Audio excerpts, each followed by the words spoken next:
Hello ফেলো travellers, আপনার সাথে আছি আমি সাজিদ। সচরাচর আমরা কোথাও গেলে জায়গাটির সম্বন্ধে ইতিবাচক কথা শুনেই অভ্যস্ত, কিন্তু আজ আমরা এসেছি এক অত্যাচারী শাসকের শেষ ভগ্নচিহ্নগুলো দেখতে ও দেখাতে।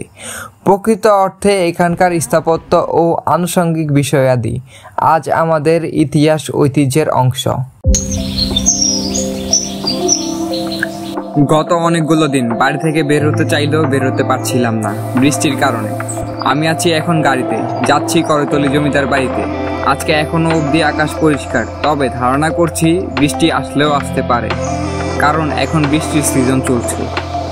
সো ফেলাটওয়ালাস, চলে আসছি আমরা করতলি জমিদার বাড়িতে। এখানে আছে একটি সুড়ঙ্গ, আমরা এই সুড়ঙ্গর শেষ প্রান্ত দেখাবো এবং লোকমুখে প্রচলিত এখানে একটি সিন্ধুক আছে যেটার তালা কেউই খুলতে পারে নাই।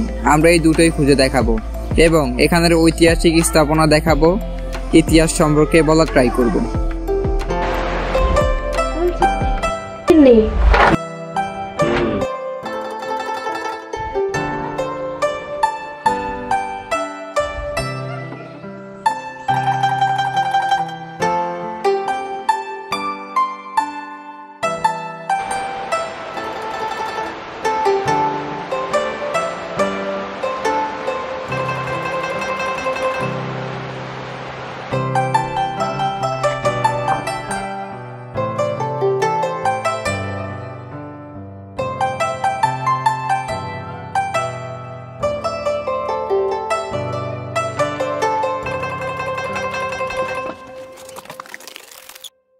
এখানে আমি খুঁজছিলাম জেলখানা।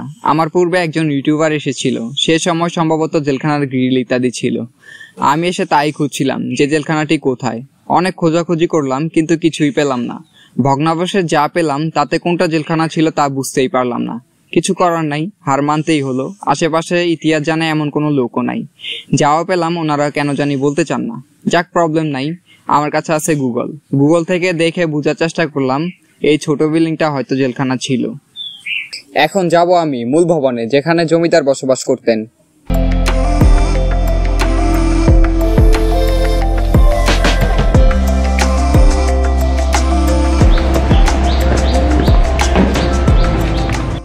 আপনি কি জানেন এই স্থাপনা কিংবা বিল্ডিং এর বয়স কত? এটার বয়স প্রায় 800 থেকে 1000 বছর, কারণ 1220 সালে এটা ক্রয় করেছে হরিশ্চন্দ্র বসু নামের এক ব্যক্তি। এরা আগে নামের পূর্বে ভট্টাচার্য ব্যবহার করত, পরে হরিশ্চন্দ্র নিজেই নামের শেষে বসু পদবী ব্যবহার শুরু করেন। বাই দ্য ওয়ে, এই এতগুলো বছরও কিছু রং কালার কিন্তু অবশিষ্ট রয়েছে, যা সত্যি মনোমুগ্ধকর ছিল দৃষ্টিতে। বাট এখানে টুইস্ট, হরিশ্চন্দ্র বসু প্রায় 70 বছর জমিদারি শেষে মৃত্যুবরণ করেন। পরবর্তীতে দীর্ঘ সময় ধরে তার উত্তরাধিকারীরা জমিদারি করেন। এরা ছিল অত্যন্ত অত্যাচারী। লোকমুখে প্রচলিত, মানুষ এদের দেখে জুতা খুলে ফেলতে হতো, কারণ এরা সাধারণ মানুষের জুতা পরা অপছন্দ করত। এছাড়া ছাতা মাথায় হাঁটতে দিত না। এই বংশের সবচেয়ে অত্যাচারী শাসক উমেশ চন্দ্র বসু ব্রিটিশ সরকারের থেকে পাওয়া উপাধি বিশ্বাস নিজের নামে শেষে ব্যবহার শুরু করেন উমেশ চন্দ্র বসু। ও, আপনাকে তো বলাই হয়নি, আমি এখন আছি দ্বিতীয় তলায়। এই দ্বিতীয় তলায় জমিদার থাকতেন বলে এলাকার লোকেরা বলে। দ্বিতীয় তলায় রয়েছে 2টা রুম ও একটা বারান্দা আর অনেকগুলো জানালা। লক্ষ্য করলাম এই জমিদার বাড়ির সিলিং, যেটা এখনকার সিলিং এর মতো নয়, একদমই ভিন্ন রকম। তখনকার সময় হয়তো এরকম লোহার পাতি ব্যবহারের মাধ্যমে ছাদ হতো। এই জায়গাটা বারান্দা, বাট এখন পরিচর্যার অভাবে গাছ উঠে নষ্ট হয়ে গেছে। এদিকটায় রেলিং ছিল, হয়তো এমন দেখতে ছিল এই বারান্দাটা তখন। আমরা এখন যাব 3য় তলায়।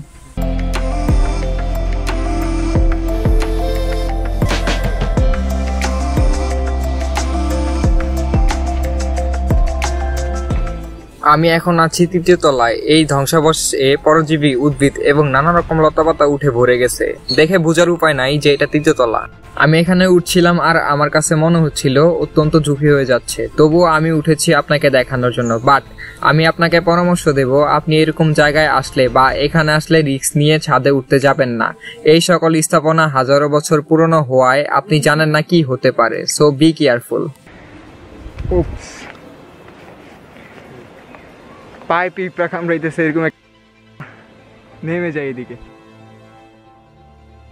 এখন আমরা যাব সুড়ঙ্গের দিকে, যেখান দিয়ে এখানকার জমিদাররা লোকদের আড়ালে বের হতো বিভিন্ন কাজের জন্য। এই সুড়ঙ্গের মুখ এখন বন্ধ করা। অনেক বছর হওয়ায় বিল্ডিংটির অনেক অংশ ভেঙে গিয়ে ভরে গেছে সুড়ঙ্গটি। একটা দুইটা গেছি কি আর এই বাইরে আরেকটা গেছি এই ভাই আরেকটা গেছি তুলছেন নি ও ভাই কি আর সব সাউ এই জমিদার বাড়িটি অনেক বড় এরিয়া জুড়ে ছিল, বাট এখন এখানে মানুষ বাড়ি করে থাকতেছে। তো এটা হচ্ছে উঠান, এই জায়গা ওদের বাড়ি ছিল, ঠিক আছে। এই যে এই দিকটায় ওদের বাড়ি ছিল, এই যে দেওয়ালগুলা ছিল, এখানে স্থাপনা ছিল, কিন্তু এগুলো হচ্ছে যে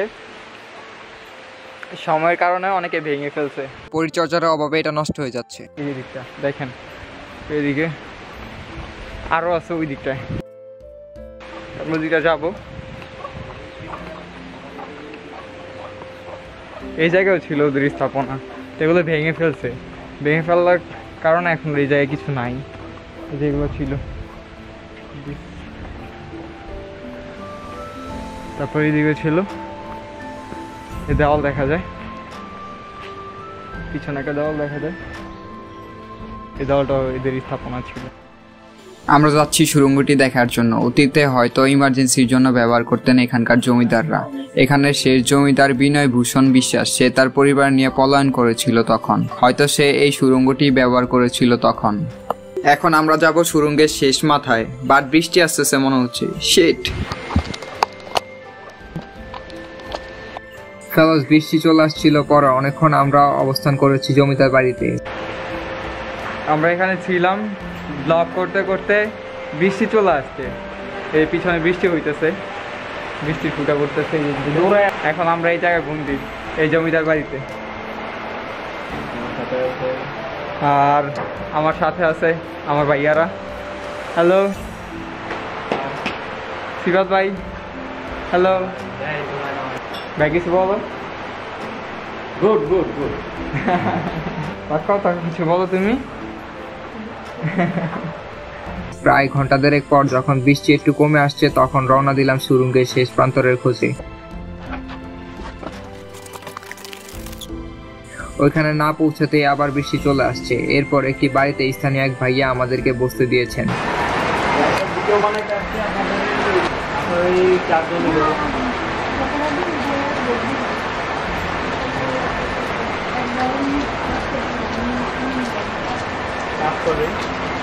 তারপর আমরা পৌঁছালাম সুড়ঙ্গের শেষ প্রান্তরে। আমরা এখানে এসে ধ্বংসপ্রাপ্ত কিছু অংশ বিশেষ দেখি, এটা ডিসক্রাইব করার মতো পাইনি। এখানে যে দরজা ছিল বা এটার আরো কোনো অংশ ছিল তা বোঝা যায় না। আমরা বলতে চাই সরকার কর্তৃক কোনো ধরনের রক্ষণাবেক্ষণ হচ্ছে না, জায়গাটি স্থানীয় মানুষ যে যার যার মতো ব্যবহার করছে। যেমন একটু আগে আপনাকে দেখালাম, মূল স্থাপনা ভেঙে তার ফ্লোরের অংশটুকু রেখে বাকি সব ভেঙে তার উপর টিন সেট ঘর করছে। বিষয়টা খুবই মর্মান্তিক, কারণ এটা আমাদের ইতিহাসের অংশ। হয়তো সরকারি কর্তৃক কোনো ব্যবস্থা থাকলেও আমাদের চোখে পড়েনি। আর স্থাপনার বেশিরভাগ কিন্তু প্রাকৃতিক কারণেই নষ্ট হয়েছে। স্থানীয় কয়েকজনের সাথে কথা বললাম, ওনারা ইতিহাসের ব্যাপারে এতটা পরোয়া করেন না বলে মনে করছি।